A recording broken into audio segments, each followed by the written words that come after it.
So Mac had the idea to sample that.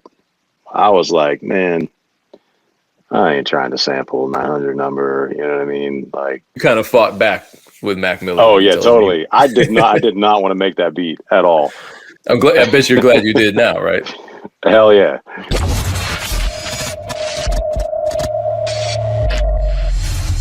Let's be honest, you're not gonna find these videos anywhere else. Why? Because I make them. So it would really help me out if you subscribe. If you've already subscribed, what also really helps is if you like the video and leave a comment. It's hard in the era of clickbait videos on YouTube and negativity in the producer community, and I appreciate your support. Thank you so much. I didn't know that you were mixing TM88 beats, and a lot of producers reach out to me and ask me about mixing, and I don't have a good answer because I'm not an engineer. With regard to producers mixing their beats, a lot of them are curious. They'll ask me the question all the time, should I get someone else to mix my beats? I know you and TM88 are both managed by Will. And so you're both Taylor Gang producers. What is that relationship like?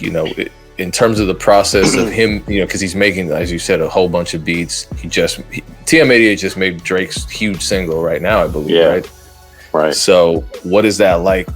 You and him working together. Well, you're mixing his beats.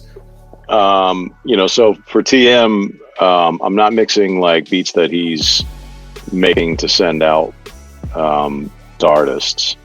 So I've just recently been mixing some projects for him. I don't know what of them he may or may not have announced, so I don't want to let too many cats out of the bag. But there was like an R&B project he did recently that I mixed for him, and then I'm pretty sure he's talked about the project that he's doing with Pierre Bourne that I got the opportunity to mix. So that was really cool. Yeah, and I mean that's just sort of a relationship that has been developing. I mean, I mixed, the album that he did with Wiz and Juicy J a bunch of years back. So it's just been something that's developing. I mean, I know Alex Toomey mixes a lot of his stuff as well. So I think it's just like, if Alex is super busy, he may come my way. But it's great. I love TM's beats, and I just kind of love his, like, the energy to his shit. So, yeah. Yeah, I definitely want to talk more about mixing and producers working with engineers, because I know you've tweeted a couple points of advice, points of frustration. Back to your album, though. So a lot of producers want to drop albums or singles. You're going through it right now. I mean, you're just a couple months in, and the campaign obviously hasn't stopped. So what advice can you give the rest of us in terms of marketing a solo producer project? Honestly, the best thing that you can do is try to find some people to team up with and not try to handle everything yourself. Having some partners. In my case, it was, Will from Taylor Gang that really, was a big part of pushing me to do this album too. But having him there to like sort of help organize things and just come up with different ideas was really key, because generally I'm focused on the music and the sonics, and I'm not thinking about how I'm gonna market something or put something out there. And I think that there's these days there's a lot of different platforms that you can partner with people to help sort of do that. I mean, I think most importantly, like you want to you can't just make a project and then, upload it to streaming and wait for things to happen. Giving yourself a lot of time to sort of plan things out, and have have dates on a calendar as to like, I'm going to drop this track and that's going to coincide with, you know, a video my homie made, or, you know, it's going to coincide with something that's going on that might point people in my direction already. You know, having things planned out like well in advance is your best opportunity to like really cash in, because the release thing is even for me, like I feel like you know, it's still going, but it's almost come and gone as well. I mean, you know, these things happen so fast these days. It's like you get a week where, you know, people that might be interested in what you're doing are really going to pay attention, because you're telling them to. But after that week, it's like if you're, you know, if you haven't made that impact, it's going to fade away pretty quick, unless you've got, you know, more ways to re-engage people. So I just think really exploring like all the ways you can engage people, and, you know, all the things that you can do to sort of, you know, give people some sense of anticipation, is really key. And in my case, I know that the most helpful thing was like, you know, having one or two other people involved to just sort of help bring those ideas, you know, together. But all of it, like, you know, even like I didn't even think of artwork, you know what I mean? Like releasing an album myself was so new to me. It was like I got to a point where like I had all the music done and I was like, oh shit, I need like artwork. You know what I'm saying? And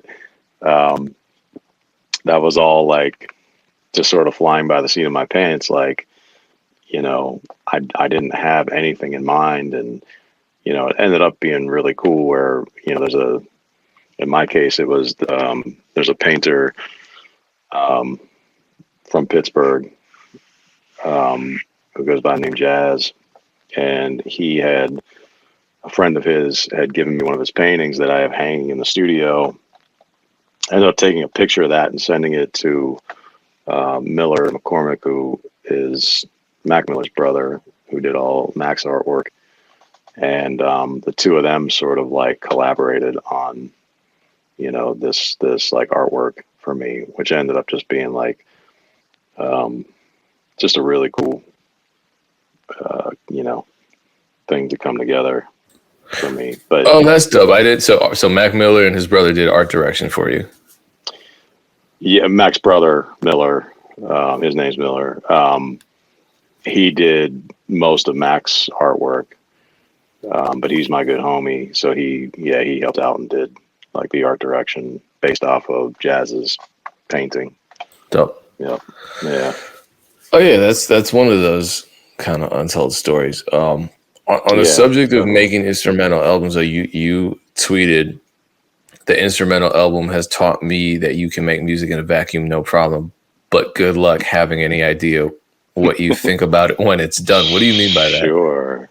I mean that, you know, at some point I was finished with this album and I felt really good about it. I had a great time putting it together. I mean, you got to keep in mind, I did most of this album in the first half of this year and a little bit of the, you know, last year, like the last couple months of last year. And, you know, it's been, I'm not doing big sessions. I'm not, you know, getting in with a lot of people just because of like COVID stuff, and just, I haven't been traveling as much. And, you know, a lot of it was just like me sitting in front of speakers, putting this album together myself. So I was sitting here like, man, I'm really feeling this and really enjoying what I was doing.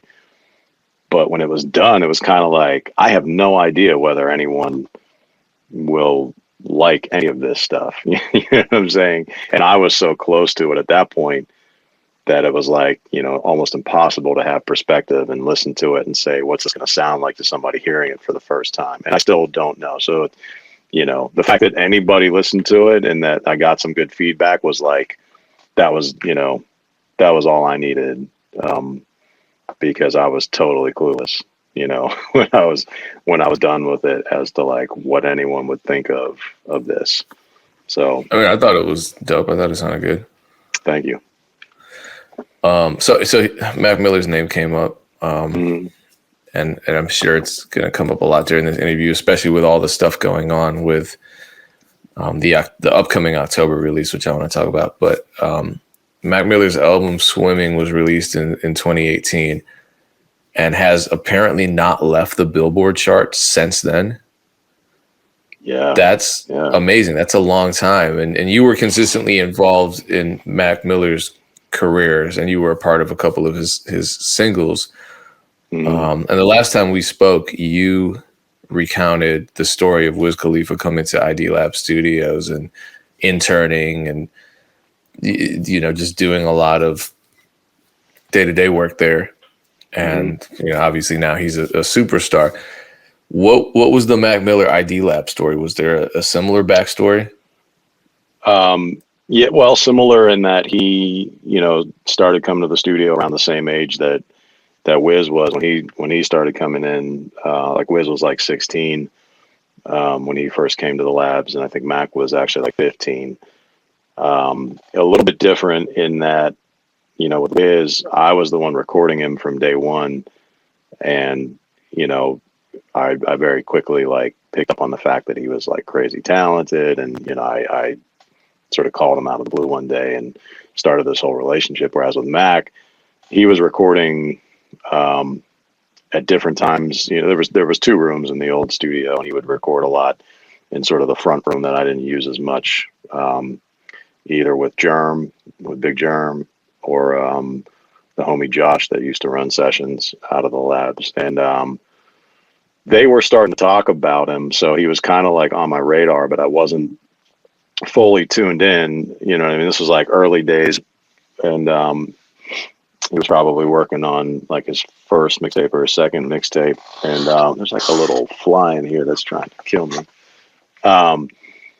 So maybe like a year into him, maybe a little less, working out of the studio, he started working directly with Germ, where like they were making beats together.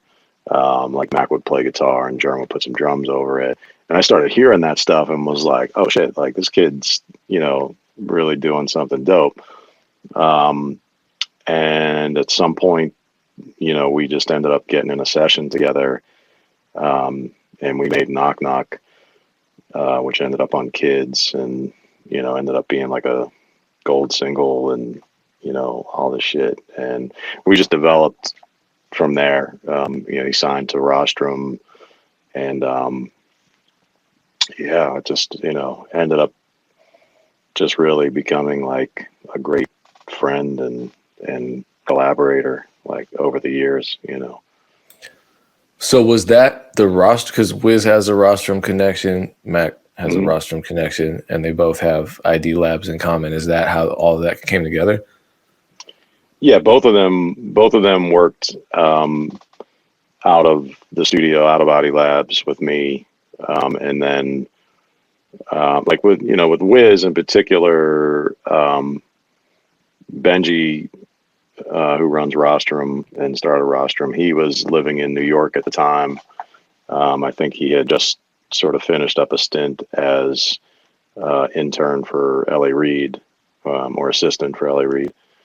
So that was sort of his into the music industry, but he, had started this label, and a friend of a friend sent him some of the music that Wiz and I were working on, and Benji, liked it enough to come back to Pittsburgh and ended up signing Wiz to Rostrum, this small label that he had started. So Benji and I were already sort of working together in that capacity, where I was sort of like in-house engineer producer for, the stuff he was doing with Wiz when Mac came in to the picture. And I will, really take no credit for Benji signing Mac. I mean, I think that it was, it was such like a sort of like tight-knit, small community down there. It's like everyone was always sort of aware of everyone that was working out of the studio, and Benji pretty early identified that, he thought Mac was dope and wanted to work with him and signed him. So that all happened around the same time. Like, Mac used to be, he was like the kid that would sort of like poke his head into my room and be like, what's up, E? Like, how I'd be like, what's up, kid? I didn't know the dude. And like, it took a little while, like, for me to catch on to like the music that he's making and actually hear something and be like, okay, this kid's nice. Like, I want to work with him. But that all sort of happened around the same time. Like, I got interested, Benji got interested, ended up signing him. And then it was, we were like fully on go and making projects. But that must have been an amazing feeling to have these two kids come into the same studio, Wiz Khalifa and Mac Miller, and then get signed to this independent label that had this amazing run at the same time, and you're working with both of them closely as both an engineer and a producer, and probably as an artist development. Yeah, in some capacity, some kind of A&R, right? Yeah, absolutely.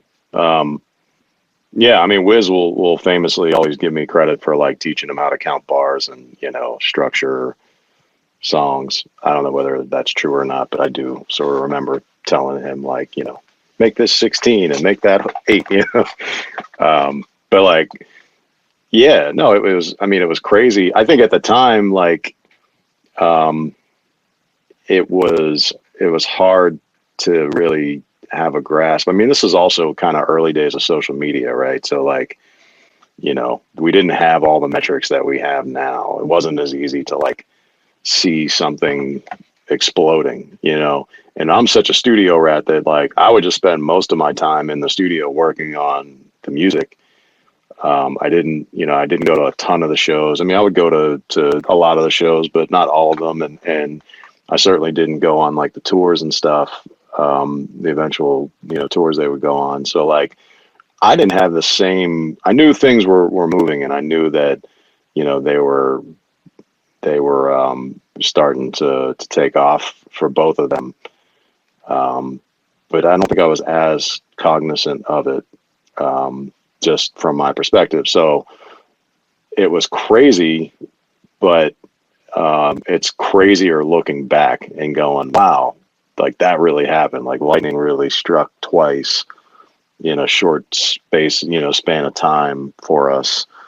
And at the time, it was just like, okay, this is dope. Like, we're working on music and people like it and things are happening. And, and also with Wiz, keep in mind, it was, we worked together for 5 years at least before anything happened, before anyone, gave a shit at all. So, it was, by the time things did take off, it was kind of also like, finally, like finally the world's seeing what we all saw, but yeah, I mean, it's crazy looking back that, especially out of like a small town, like, Pittsburgh ultimately is, for those guys to both sort of skyrocket at roughly the same time, with such a small team is kind of, it's pretty amazing. I think if you talk to a lot of Mac Miller fans and ask kind of what the song with the most impact had, I think a lot of them will say Self-Care. That's a big song for a lot of them. How was that song created? Walk me through that process, because I'm assuming that it was one of those from scratch kind of scenarios, right? Yeah, it was. It was in this room that I'm sitting in, and it was, Mac had come in from LA. I mean, he would come in every once in a while, for a week or so. And it might have been around the holidays or something, but yeah, he came in. I was already working on, so the part of Self-Care that I did was like the second half where the beat switches up. And I just started working on that beat. It was like a loop that my homie is Nostalgic, producer from Chicago, had sent me, and I pulled that up and was starting to like add some drums and different elements to it. And Mac came in and was like, yo, that's tight. And he was like, yo, let me go to the bathroom and take this shit, and you finish that beat. And he came back, and because that, you know, Mac was the type of dude to tell you when he was going to take a shit. And he came back and went right in the booth and did the song to it. And then he did in the same session pull up the first half of Self Care. And our homie Nice Rec, who produced Ladders off of the Swimming album, and also did some production, some co-production on both the first and second half of Self Care. He works out of the studio, and he came up, and we added some parts to the first half of Self Care, not realizing that Mac was ultimately going to put them together into one song. But yeah, that's how it came about. And then we went out and had dinner, and that was it. Did you know that song was going to be as important as it ended up being when you made it? No, not at all, man. I mean, like, we made, you know, Mac and I made so much music together. You know, particularly like when he would come to town. I mean, I would go, you know, stay with him in LA, and we would work a lot too. But like when he would come to Pittsburgh, he would just sort of like live in the studio, and that's all we ever did. Like, it was just such a routine thing to, like, oh, Mac's in town, like, you know, let's get together and make a bunch of songs. You know, obviously there's always ones that are like, you know, that feel special and, you know, you think might be dope, but you never really know like what, you know, people are going to connect with. And yeah, I had no idea that was even going to make it on a project. And then, you know, I was completely surprised when he said it was going to be a single, and then, you know, to see it do what it did was just great. Yeah. How many plaques do you have associated with these projects you and Mac made together? A whole bunch. I don't even know. I don't even mean to sound crazy like that, but I can, if you want, I can show you the plaque wall.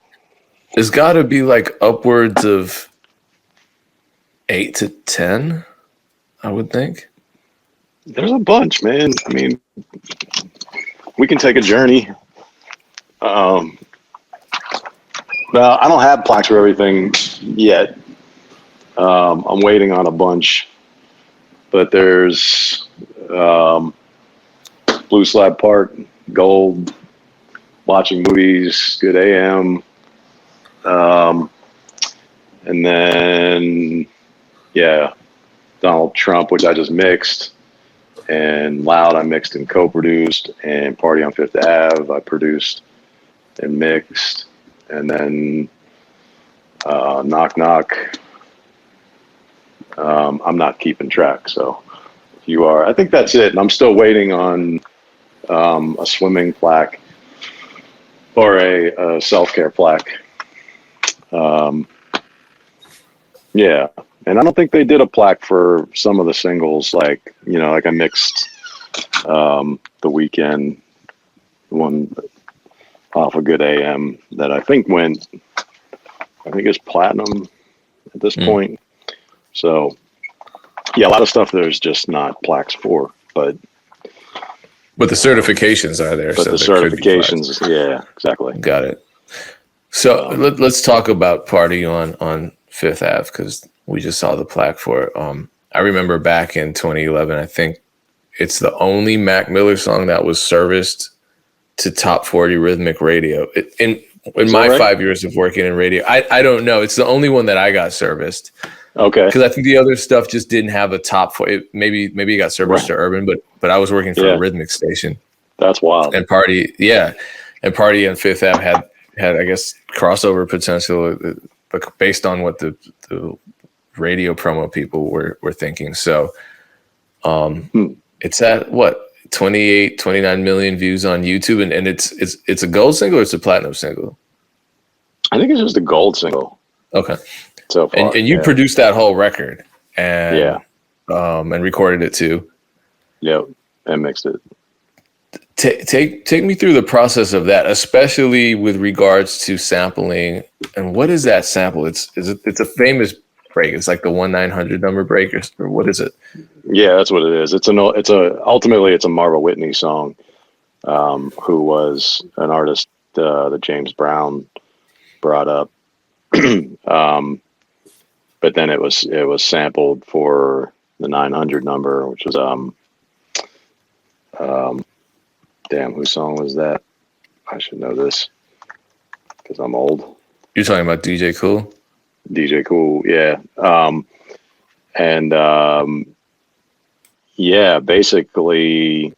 So Mac had the idea to sample that. I was like, man, I ain't trying to sample 900 number, you know what I mean? Like, or Unwind Yourself, the original sample. Like, it's been done. And he just sort of like pestered me in the studio one day. And that's actually the reason why it's so chopped up. At the time, I was working on an MPC. So, you know, I recorded the sample in and chopped up all little horn hits and like played it, you know, a different sort of way on the pads. And that was sort of my reaction to like, I'm not going to just like loop this classic sample, you know, it just felt like super lame to me. So you actually were, you kind of fought back with Mac Miller. Oh yeah, totally. I did not want to make that beat at all. I'm glad. I bet you're glad you did now, right? Hell yeah. I mean, that was like, you know, that shows you who had the real vision in the room that night. It was not me, but yeah, he like pestered me into it. And so I chopped it up. And by the time we had it chopped up, I was like, okay, this is pretty cool. And yeah, I mean, he did the song, I think, in one night. And then I did go back, you know, over the course of like the weeks that we were working on the Blue Side Park album and like, you know, add little sounds and stuff here and there. I'm really good at like overfilling beats with sounds. Like that's, if I've got a trademark, it's like putting way too many sounds in a beat. And that was no exception. There's a whole bunch of shit going on in there. Some of it's like really buried. But that shit was fun, man. Actually, I remember Rob Markman hitting me up after that came out and was like, yo, that Party on Fifth Ave beat is crazy. And I was like, I'm glad you like that, man. I was definitely not feeling it when we first started putting it together, but it turned out tight. And now actually I hear it all the time when I'm watching Penguins games. They play it at the end of every Penguins game in Pittsburgh, which is pretty dope. What was it? And I'm sure, you know, you were resistant for a number of reasons, not just because the sample had been used before, but probably just because it was a Marva Whitney sample. How was that clearance process? I'm sure it was more difficult for them to clear because it was, you know, it used a little bit of the drum loop from the DJ Cool joint, and you know the horn is obviously from the Marva Whitney song. So you're dealing with like, you know, James Brown estate and just like multiple people. I don't know what my percentage ended up being on that, but obviously it was, you know, way lower for all that.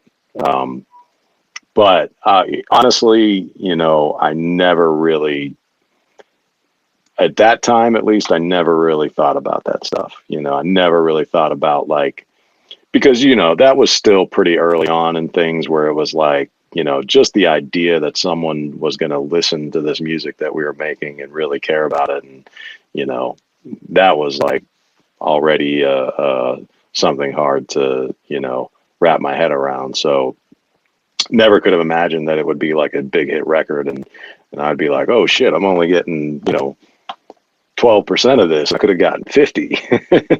You know, those kind of thoughts didn't come till much later. And I still try to put them out of my mind because ultimately, you know, you just want to be as creative as possible. And, you know, it's so different now though, man. It's like, you know, I definitely fell out of love with sampling for a while because not so much because the money was tighter, but because the control of the songs, you know, just is different. You know, you can't like, you know, if we got like a sync, you know, somebody wanted to use a song in a commercial or something like that, if it's just something that I wrote, the beat, and Mac did the lyrics, or Wiz did the lyrics or whatever, it's just, two people weigh in on that decision and say, that's cool. We'll do it for that amount. But if it's a sample, it's like, there might be 5 people, that wrote the sample, and then they've all got to agree, and everything just becomes more difficult because you're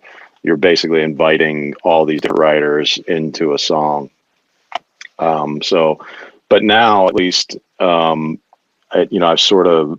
always like thought of I can play instruments, but I've always thought of myself as like a sample based producer, and now with like so many people making loops and ideas specifically for other producers to sample, I feel like I've gotten back to it without having to worry about clearing a sample. And I still will do things from scratch from time to time, but I have a lot of dudes that I work with that send me loops, you being one of them. And yeah, I gotta send you more, man. Damn. You definitely do. You're way overdue. But I love working that way. You know what I mean? Because for me, it's like, I don't always want to sit there and have to write a melodic idea and then, tweak all the sounds to like get, things sound in a certain way. And then, go through that whole process and then let me make a beat out of it. It's like, I just love collaborating with people and having two different creative minds, sort of come together. Is just a great way to work. So yeah, that's new sampling. So speaking of sampling, this will be the last sample question. There was some delay or maybe some confusion with regard to Mac Miller's Faces mixtape being moved to Spotify and the other streaming platforms. It looks like October 15th is now the official release date, right? Yep. Was some of that delay due to sample clearance? Well, there was never a delay. It's just that there was never a date, and my dumbass was on Reddit one night, and so that's the buzzer for the studio that will just beep incessantly until someone opens the door, but it's not for me, so I'm not opening the door. Yeah, so I'm on the Mac Miller subreddit every once in a while, fact checking fools, because sometimes people will say some wild shit, and that's my homie. And somebody said something about Faces, and they brought up like whether or not it was ever going to go to streaming, and I made the comment like, oh yeah, that's being worked on. In my mind, I'm thinking like, that's just a foregone conclusion. Like, everything's going to streaming. Like, all of Mac's old mixtapes, starting when he was still here with us, he was in the process with Benji of, getting all the old tapes up on streaming. Faces was different in that it was a post Rostrum, pre Warner Brothers project for Mac. So he put that out before when he was in between deals. But in my mind, I just assumed that everybody knew eventually it was going to make its way to streaming, because it's the way we consume music now, and it would seem silly that it wouldn't. So I made that comment really offhand, thinking like, oh, everybody knows this. I'm just, confirming the fact that like, it's being worked on, but it'll take some time. And man, the world just like picked up on that immediately, and I felt really naive for. I guess I'm good at the occasional controversial internet statement without realizing it. But I started seeing it like on like all these different Twitter feeds and blogs. Yeah, it was like the mixtape comment all over again, because it hit Rolling Stone, it hit all these big publications. And yeah, like Mac's team hit me up. Not as well as his brother hit me up, and was like, dude, what are you doing? And some of the management folks hit me up. And I was like, yo, I'm sorry. I really didn't realize I was letting the cat out of the bag. It was just a stupid thing. So it ended up being okay because honestly, it was like the very beginning of the process, and there are so many samples on that record that we knew it was going to take a long time, for all of that to get worked out, and it did, So ultimately, it was fine. I think everybody. There was so much time in between me saying that and the actual announcement that everyone was like, is it coming out? Is it not? So everyone still got to be a little bit surprised whenever they actually announced it. So yeah, that's what happened there. But Yeah, there no, was a I know lot of everyone's samples. happy about that coming out finally. Yeah. Yeah. I'm super happy about it. I mean, that's one of my favorite projects of his. And I know that's the same for a lot of hardcore fans. And yeah, it's just it's chock full of samples and features. Like I would not have wanted to be on a legal team, but they did it and they pulled it off. Um, it's exciting, and they did an amazing job with the. I don't know if you saw the animated video that they put out um, No, I haven't for the seen it one yet. song. Yeah, so there's a song "Colors and Shapes" on there, which is one of my favorite songs, period, and one of my favorite Mac songs. And it's a beat that Mac made that Thundercat played bass over. There's a whole story behind it that I wasn't there for the recording, so I won't tell the story. But yeah, it's just this beautiful song, and they got with I forget the guy's name. Um, they got with a dude that does incredible animation that put this video together, and it's like Polar Express level of animation. It's just like amazing. Um, but yeah, I thought it was really cool and really special, and it like features um, a dog, sort of like on this trippy journey. But the dog looks just like a dog that Mac had and famously lost. This Ralphie, and there was a whole episode of the MTV show that he was doing at the time dedicated to finding the dog, which they never did. And the running theory is that coyotes ate him, which is probably what happened. Oh, that's a depressing note. Right? Poor Ralph. So let's move on. Yeah, poor Ralphie. You recently tweeted, all I know is I've never sent a session to a mixer that wasn't meticulously clean of empty tracks, dead / unused auxes / sends, inactive tracks, unused playlists, etc. Do Dude, you I experience? mean, Okay. as a mixer, early in my career, like so Rolling Papers, for instance, I only mixed a couple of songs on Rolling Papers because nobody at the label trusted me to mix the album, which is fine. Phil Tan mixed most of that album.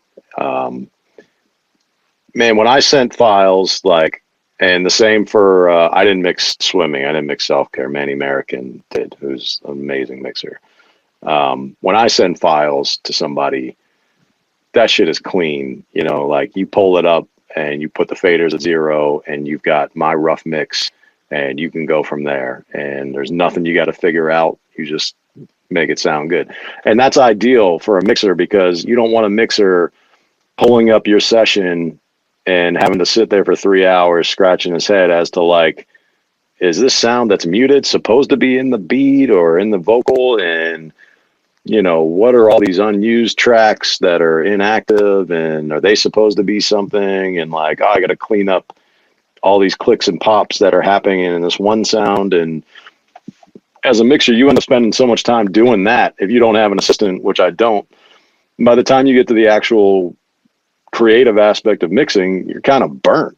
You know what I mean? And like a lot of times I'll have to do that the next day. Like I'll have to do the cleanup work one day and the next day go in and actually mix it because I got to sort of like get my headspace back and out of just straight up technical cleanup mode. So I really just tweeted that in the hopes that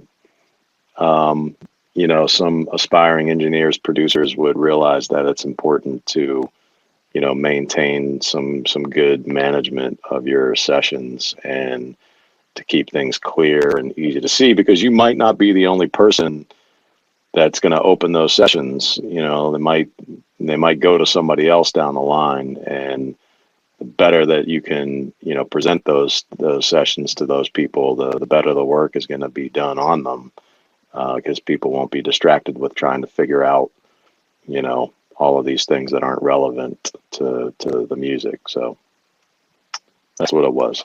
It was my angry old mixer man tweet. Okay, so to move on from that, what are some things that you as an engineer, and this is not necessarily your producer side speaking, but you as an engineer, what are some things you wish producers did or didn't do before sending their beats or stems out to someone to have them actually mixed? Yeah, there's a few things. I think it's important to, if you've got effects on individual tracks, let's say, you've got a snare and you put some wild EQ on it, and reverb or something, and then you've got a bass sound that you've got like distortion and some other harmonic effects on. Keep that stuff on there. I think for a long time there was this idea of like, I'm going to take everything off and give the mix engineer this blank slate to work with. And what happens is, obviously the mix engineer has to then go recreate the vibe that you already created, when you made the beat. So keeping that stuff, if you're not sure about something, you can always give you can put a dry track in there, clearly labeled as a dry and wet versions of a track, and let somebody know like, hey, I'm not sure about this one, so here's a dry version of this track, and maybe you can hear what I was going for and do it a different way, a better way. So really you want to hand the mixer the vision intact the way you and the artist were hearing it. You don't want them to start from -5. You want them to start from 0, you know what I mean? And be at the same place sonically you guys were, where you were feeling it. And to always include the rough mix of the beat or the song, because that's, there was an energy to that. And it took me some years to learn as a mixer that it's important to, follow that energy, to like keep that energy intact while still doing your job of making something that can be presentable in different formats and different sound systems. Labeling things, not including tracks that don't have anything on them. Like I get tracks constantly that, especially it must be I shouldn't say it's an FL thing, because I get it a lot with Ableton sessions too, where people will just send me, just the files, the exported files, and there's 20 tracks and like 6 of them have nothing on it, but there's still a file there. So it's like, you got to go in and then zoom everything in, make sure you're not missing something. Like, is there anything on this track? I don't know. It's labeled, some goofy name that doesn't, lend itself to any idea what it might be. So, labeling stuff, getting rid of stuff that isn't supposed to be there, and making sure that when the engineer pulls it up, the mix engineer pulls it up, it's, pretty much what you were hearing in the studio when you made it. That I think will get you where you need to be with a mixer. Okay, we're running out of time. I have a bunch more questions, so maybe we can. But I can talk forever, man. Well, I can talk for the rest of the time. That's why I think right now we should just make it official that there's. Well, technically, this would be a part 3, because this is our second conversation. So let's get that out there in the universe. Part 3 coming soon. Sweet. Probably like early 2022 if you're around. Well, we'll all be around. We're from the Midwest, so there's nothing else to do but stay. Where else are we going to be? I'm going to be sitting in this room every time you hit me up, man. Cool. All right. And I'll same. What was I going to say? So how, before we leave, I know some people were asking for your social media. I posted it. I think it's just at ID Labs Music, Instagram and Twitter. Is that correct? That's right. And then for everyone that is interested in listening to your back catalog and listening to your new album, both, you know, what you used to do with various artists from Wiz to Mac Miller to Snow to whoever else. Yeah. Where do they get that? So on any of my social media, there's a cool little link tree that my friend made, and it'll pop up. There's a playlist of every song I've mixed that I could find on Spotify, and every song I've produced that I could find on Spotify.